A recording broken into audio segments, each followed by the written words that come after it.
Hi friends, good morning. Welcome to XMB. I hope आप सब अच्छे हैं and you are preparing well for examination. तो शुरू करते हैं आज का हमारा करंट अफेयर जो कि है 25 नवंबर 2022। But before I begin let me remind you that today is Friday and today we are celebrating black Friday. ठीक है, जहां पे we are offering up to 90% discount. तो can you imagine the discount?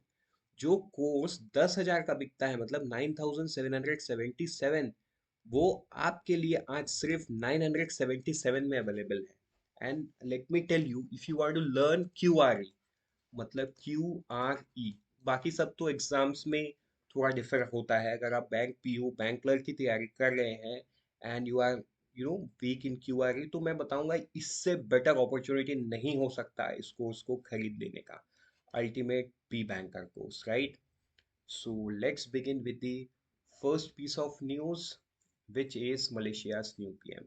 तो मलेशिया के नए PM बन गए हैं डैटो सेरी अनवर इब्राहिम। तो ये नाम आपको याद रखना है, ये उनके पिक्चर है। तो देखो, पिक्चर याद रख के कोई फायदा है नहीं, नाम आपको याद रखना है, बिकॉज MCQ में तो आपको नाम ही पूछेगा। मलेशिया। ठीक है, आगे बढ़ते हैं हमारे नेक्स्ट न्यूज़ पे। वो है एक बुक के बारे में जिसको लॉन्च किया श्री धर्मेंद्र प्रधान। बुक का नाम क्या है? India the mother of democracy, ये है नाम। और इसको पब्लिश किसने किया? Indian council of historical research, ICHR, इन्होंने इनको पब्लिश किया है। तो ये बहुत इंपॉर्टेंट है, राइट? बहुत ही ज़्यादा इंपॉर्टेंट है, इसको आप एकदम याद कर लो, India the mother of democracy. अभी बुक में क्या लिखा होगा? The book is an attempt to showcase the democracy's ethos ingrained in India since the dawn of civilization। मतलब बहुत पुराने समय से अभी तक कैसे डेमोक्रेसी इवॉल्व हुआ है, कैसे सिविलाइजेशन इवॉल्व हुआ है, ये सारा चीज इस बुक में आपको डिस्कशन मिलेगा। बाकी तो पढ़ने के बाद ही समझ में आएगा। आगे बढ़ते हैं हमारे नेक्स्ट न्यूज पे। वो है प्रोजेक्ट के बारे में। तो नितिन गडकरी ने ₹573.13 करोड़ का प्रोजेक्ट अप्रूव किया है फॉर तेलंगाना एंड आंध्र प्रदेश।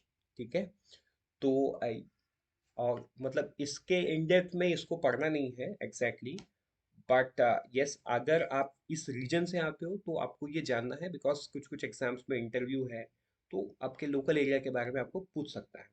ठीक है, वाइडनिंग ऑफ 2 लेन 2x2, ये सब नहीं। ये कौन से सेक्शन में है? Hyderabad Bhanupalavanapattanam section of NH 163।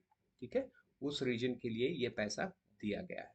बढ़ते हैं आगे नेक्स्ट न्यूज़ पे। वो एक है ऑनलाइन वर्कशॉप के बारे में। तो national education society for tribal students और ministry of tribal affairs and Microsoft corporation. ठीक है, तो आपके सवाल में ऐसा पूछ सकता है कि कौन सा ऑर्गेनाइजेशन, राइट? तो माइक्रोसॉफ्ट कॉरपोरेशन, ये भूलना मत आप। Organize an online workshop for digital transformation of EMRS। इसका पर्पस क्या है? The purpose of the workshop was to demonstrate insight from school leaders, system leaders, expert teachers and student and enable EMRS leaders to create transformation in their schools। ठीक है, then the first place the first phase, not the first place, the first phase, there are 36 EMRS selected which shall work their way forward। तो कितना है? 36। ठीक है, technology skills वो अपना बढ़ाएंगे using Microsoft software and applications. ठीक है, तो ये एक इंपॉर्टेंट न्यूज़ है, ये आपको जानना बहुत ज़रूरी है। आगे बढ़ते हैं नेक्स्ट न्यूज़ पे। वो है India strengthen the cities protection to Leith's of turtle. तो देखो, आपको पता होगा COP19 चल रहा है।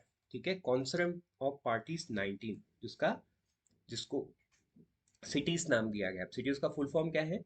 Convention on international trade in endangered species of wild fauna and flora. ये है फुल फॉर्म सिटीज का। ये कहाँ चल रहा है? पनामा सिटी में चल रहा है। ठीक है, तो यहाँ पे इंडिया ने लेंटिल्स ऑफ टर्टल के प्रोटेक्शन के बारे में बात किया है। एंड मैं आपको बता दूं, पूरा दुनिया इसके लिए इंडिया को मतलब दे आर एनकरेजिंग इंडिया। लेकिन ये लेंथिन सॉफ्ट शेल टर्टल है क्या? Is a large fresh water soft shelled turtle which is endemic to peninsular India and is inhabited river and reservoirs. तो ऐसे इंडिया में पाते हैं एंड ये एंडेमिक स्टेज पे, मतलब इनको प्रोटेक्ट नहीं किया गया तो ये खत्म हो जाएंगे। ये soft shelled fresh water turtle है, मतलब ये समंदर में नहीं रहते, ये रिवर्स एंड रिजर्वेयर में रहते हैं। The species has been Subject to intensive exploitation over the past 30 years, it has been poached and illegally consumed within India. Poaching हुआ है, लोग खा लेते हैं, राइट? तो ये सारा होता है. It has also been illegally traded abroad for meat and its scalloping. The population of this turtle species to estimated have declined by 90% over the past 30 years. ठीक है, तो ये क्रिटिकली एंडेंजर्ड लिस्ट में है IUCN के द्वारा, तो ये आप ध्यान में रखो. ठीक है, तो बढ़ते हैं आगे हमारे नेक्स्ट न्यूज़ पे. वो है अशोका होटल का वैल्यूएशन. तो देखो, जो नेशनल मोनेटाइजेशन पाइपलाइन है, इसके अंडर में मतलब government of India is trying to monetize few of the assets. तो अशोका होटल का जो वैल्यू निकल के आया वो 7,409 crore. It's a very big venue, very big amount for a hotel chain, वो भी गवर्नमेंट का. ठीक है, so let's move to the last news which is UIDAI, जो कि आधार नेटवर्क को मैनेज करते हैं ऑर्गेनाइजेशन. उन्होंने बोला है कि आप जब आधार को as an proof of identity लेते हो तो उसको एक्सेप्ट कर लो. उसमें जो QR कोड लगा है, मतलब जिनके पास पुराना आधार कार्ड है उसमें तो नहीं है, अगर आप नया रिप्रिंट करोगे वेबसाइट से तो आपको भी QR कोड मिल जाएगा. उस QR कोड को ई आधार वाले ऐप से, सॉरी एम आधार वाले ऐप से अगर QR कोड को स्कैन करें तो वो वेरीफाई हो जाएगा, मतलब वो सही है, right? Which is very important. मतलब एक डॉक्यूमेंट को तो फेक भी बनाया जा सकता है, लेकिन एक QR कार्ड कोड को फेक नहीं बनाया जा सकता. ठीक है, क्योंकि वो सिस्टम से वेरीफाई कर सकते हैं. अगर वो फेक बन भी गया तो वो वेरीफाई नहीं होगा. तो UIDAI वही बोल रहा है to protect you know those इलीगैलिटीज.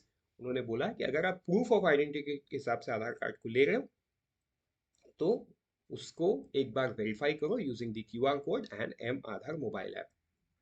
With this, we are done for the day. Let's meet tomorrow morning once again. Till then, unfold your potential with IXMB. All the best and prepare 50% faster with IXMB.